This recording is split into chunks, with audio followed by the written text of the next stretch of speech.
Selamat datang di Lunof Android. Kali ini saya kedatangan Oppo A7 dengan kondisi layar tidak bisa disentuh ya. Nah, ini saya buka dulu bagian softcase-nya. Jadi bilang pemilik HP ini layarnya tidak bisa disentuh dan juga tombol powernya tidak berfungsi ya. Nah, ini saya coba tekan tombol power, itu memang tidak berfungsi ya, tidak respon sama sekali. Dan untuk layarnya, awal kerusakannya karena dibanting sama anaknya ya. Tiba-tiba langsung HP-nya tidak bisa disentuh. Kadang ghost touch seperti itu ya.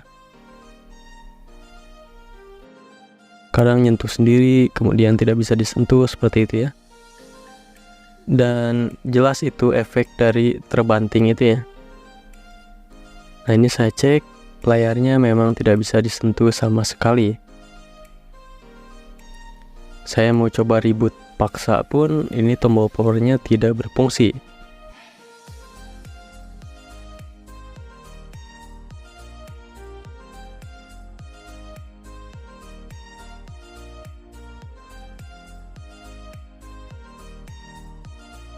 Jadi saya langsung bongkar HP-nya ya. Ini saya buka dulu bagian SIM tray-nya.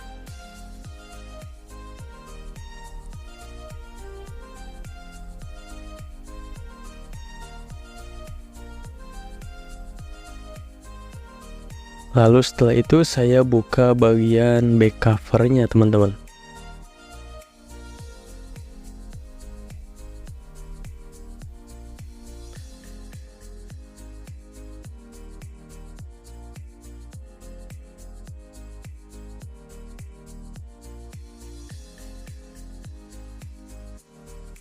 Nah, ini hati-hati ya dalam pembukaan back cover karena terhubung fingerprint ya.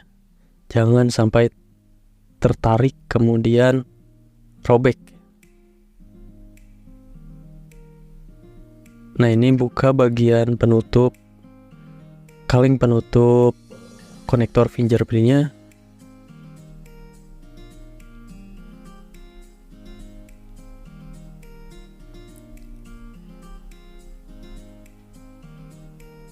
Nah, teman-teman, saya cek bagian fleksibel tombol power ya.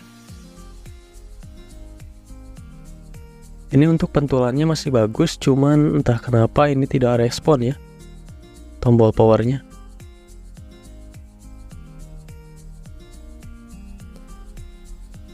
Oke, langsung aja saya bongkar dulu bagian mesinnya.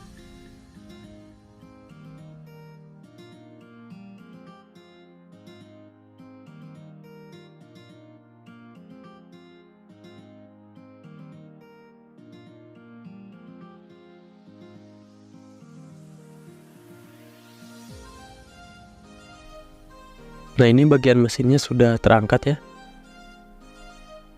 Oh, ini dia teman-teman. Ini bagian mesin masih mulus ya, karena HP-nya juga masih segelan ya. Ini kita lah yang pertama kali membongkar HP ini teman-teman. Nah, ini bagian fleksibelnya, saya akan copot terlebih dahulu. Untuk pencopotannya hati-hati ya, menggunakan pinset seperti ini. Diseset hati-hati aja, pelan-pelan, jangan sampai robek ya. Karena kemungkinan kita tidak akan mengganti bagian fleksibelnya, karena saya tidak punya stok ya. Jadi saya akan coba memperbaiki aja. Nah, ini kita angkat pelan-pelan ya. Jangan sampai robek teman-teman. Kalau sudah robek ya mau gimana lagi, harus ganti nanti ya. Ya, ini coba saya akali ya dengan pinset. Ini mulai terangkat ya teman-teman.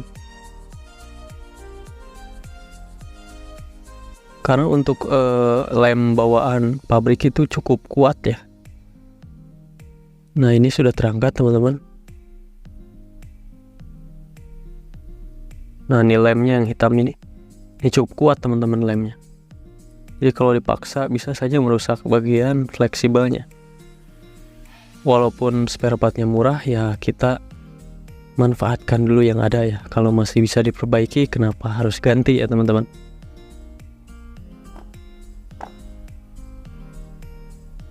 Nah, ini bagian fleksibel tombol powernya sudah bisa terangkat ya. Aman ini teman-teman, tidak ada yang putus, tidak ada yang robek. Nah, ini saya ambilkan bekasan ya. Ini bekas fleksibel tombol power, gak tahu bekas HP apa ini. Untuk bekasannya bebas ya, karena ukuran pentulannya sama teman-teman. Nah, ini kebetulan saya ada.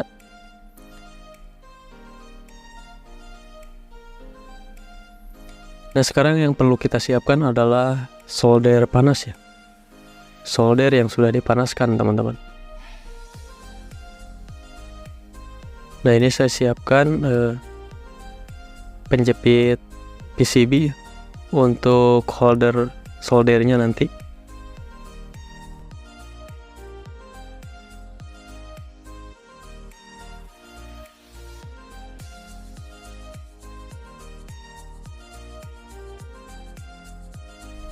Nah, ini soldernya sudah panas ya.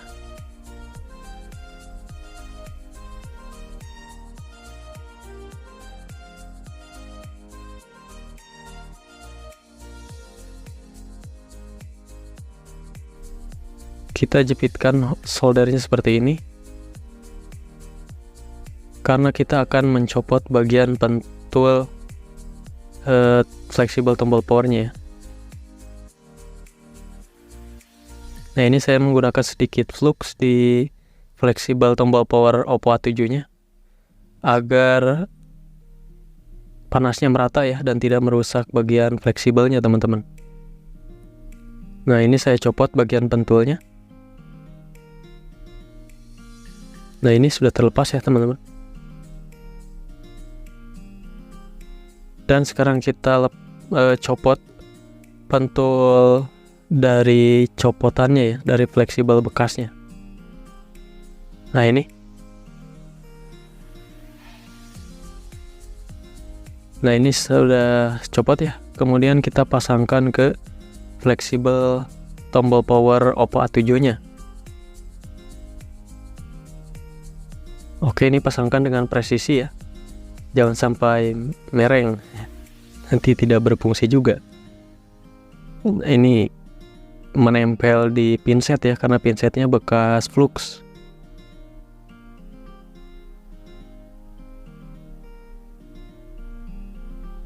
Nah, ini saya presisikan dulu, kemudian saya panaskan dengan solder lagi dan dipresisikan dengan pinset ya. Oke, ini sudah cukup teman-teman, sudah menempel ya.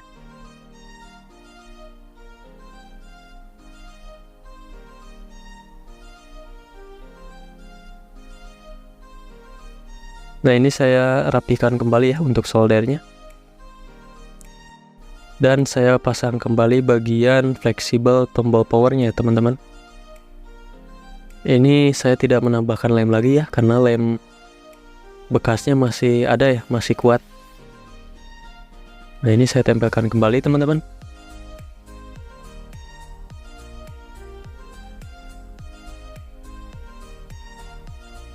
Kemudian saya pasang bagian mesinnya. Ini pasangkan dengan presisi kembali ya. Hati-hati untuk fleksibel konektornya.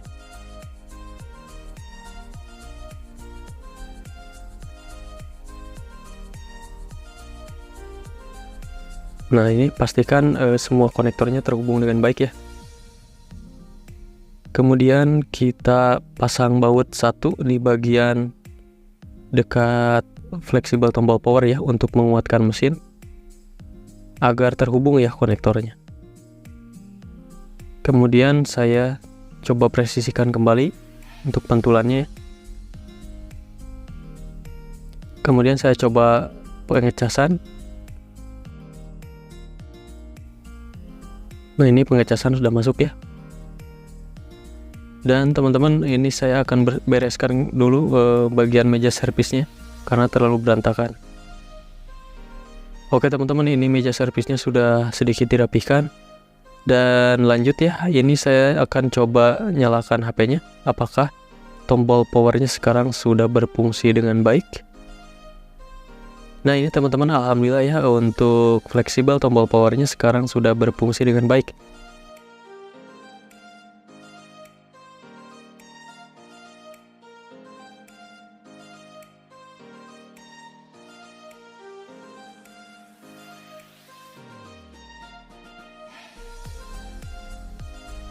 Oke, ini proses bootingnya. Nah ini sudah bisa masuk ke menu ya.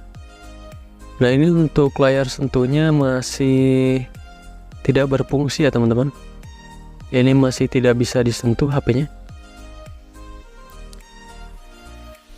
Oke teman-teman, karena layar sentuhnya masih tidak berfungsi ya, jadi saya akan mengganti bagian LCD-nya ya.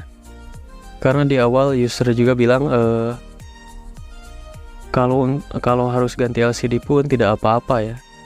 Karena ini saya sudah coba akali, tetap tidak bisa ya. Jadi saya putuskan untuk mengganti bagian LCD. Nah ini saya copot bagian baterainya teman-teman. Kemudian saya copot juga bagian konektor fleksibel LCD-nya.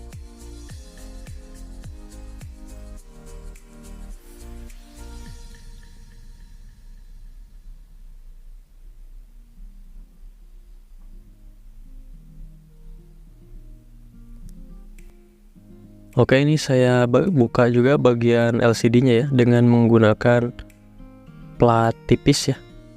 Ini di toko online banyak teman-teman untuk membuka LCD ya. Ini cukup enak ya karena sangat tipis sekali teman-teman. Namun penggunaannya hati-hati karena ini cukup tajam juga ya, bisa merusak bagian frame-nya teman-teman. Nah ini cari celah, kemudian seset pelan-pelan ya. Seperti ini teman-teman. Walaupun ini LCD-nya mau diganti ya, tetap kita harus hati-hati.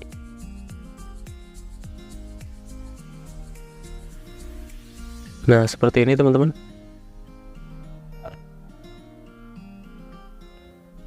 Ini LCD-nya masih bawaan ya teman-teman yang saya buka ini. Namun untuk lemnya saya rasa tidak terlalu kuat ya, karena saya untuk pencopotan juga ini mudah ya, tidak terlalu kesulitan.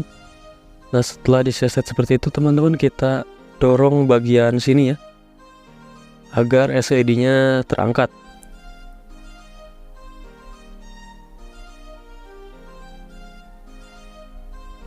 Nah ini kita seset kembali ya untuk melepaskan bagian lem yang tersisa.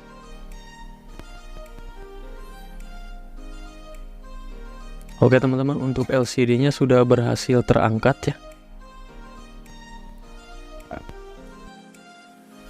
Nah ini jangan lupa untuk melepaskan saringan buzzer atas ya, atau saringan speaker atas dari LCD lama teman-teman.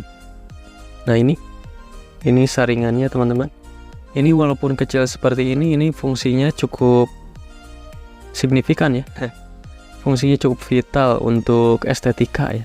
Karena kalau tidak ada ini akan terasa bolong seperti itu ya bagian atasnya. Ini juga berfungsi untuk melindungi buzzer dari masuk air atau debu ya teman-teman. Ini wajib dicopot kemudian nanti dipasang lagi ya. Nah kemudian saya akan bersihkan dulu bagian frame-nya ya teman-teman.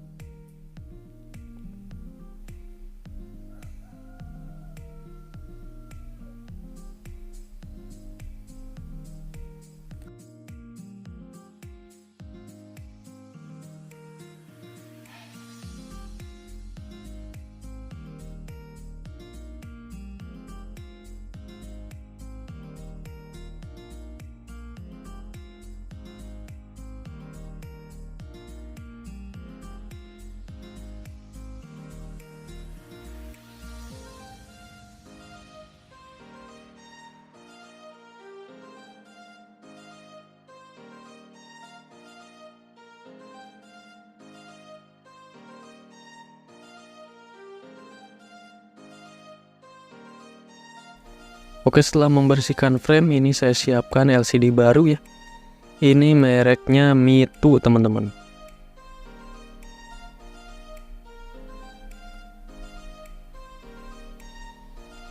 Nah untuk LCD-nya sendiri untuk Oppo A7 ini sama dengan Oppo A5s ya teman-teman. Untuk spare partnya sama. Nah, ini saya juga menggunakan LCD Oppo A5s ya.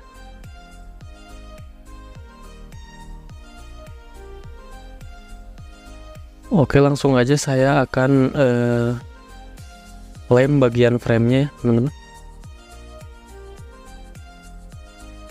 Namun sebelum itu saya pasangkan dulu bagian saringan speaker atas tadi yang tadi dicopot dari LCD lama.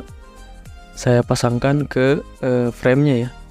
Namun sebelumnya saya bersihkan dulu karena ini masih banyak debu sama lem ya yang bekasnya.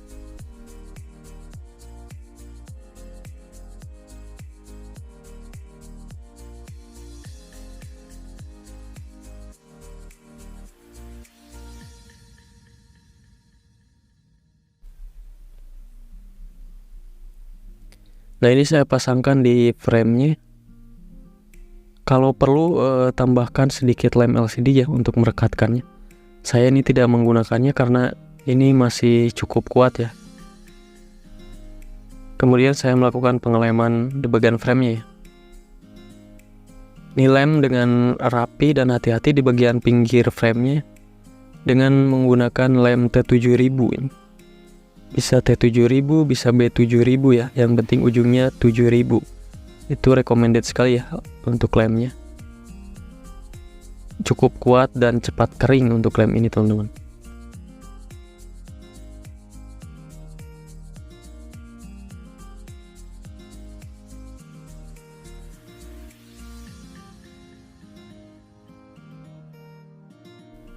Nah, setelah pengeleman saya pasangkan bagian LCD-nya ya.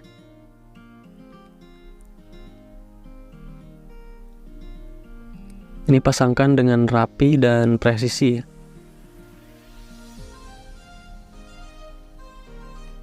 Nah, ini kasih sedikit penekanan di bagian pinggirannya ya. Tapi jangan terlalu keras, teman-teman.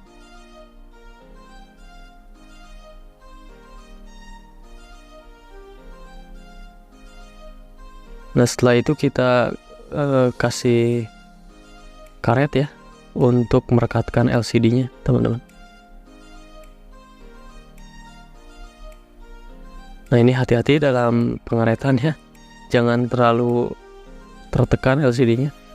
Karena untuk LCD seperti ini ya cukup rawan juga ya, teman-teman. Harus hati-hati.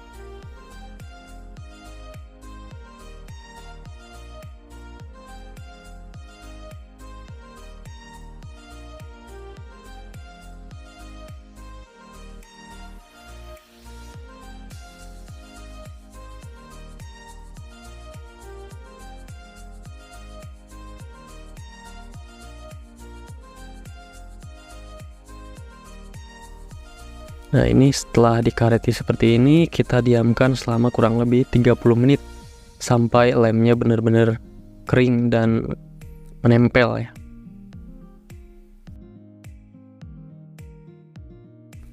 Nah, ini setelah 30 menit teman-teman, saya copot kembali bagian karetnya.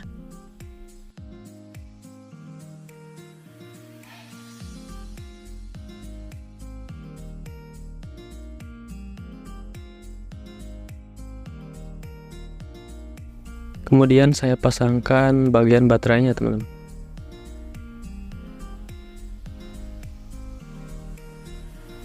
Pastikan semua konektornya sudah terhubung dengan baik ya.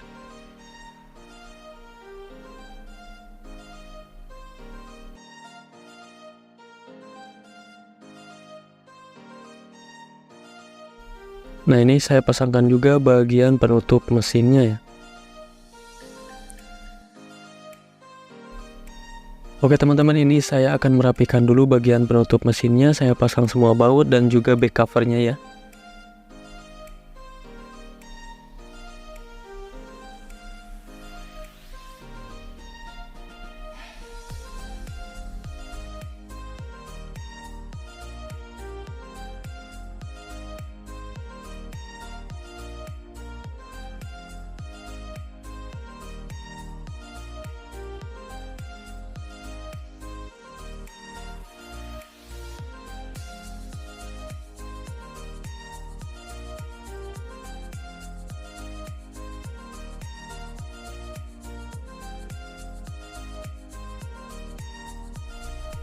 Nah ini teman-teman, HP-nya sudah saya rapikan kembali dan saya pasangkan SIM tray-nya ya.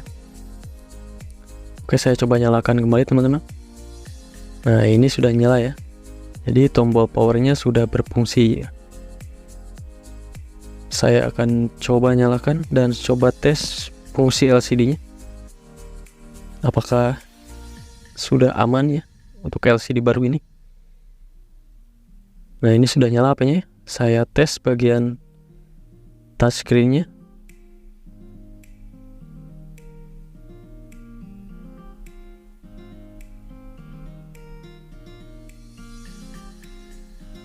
Nah ini untuk touchscreen-nya aman ya teman-teman. Oke, ini aman. Untuk bagian kontrasnya juga aman teman-teman ya, sudah berfungsi.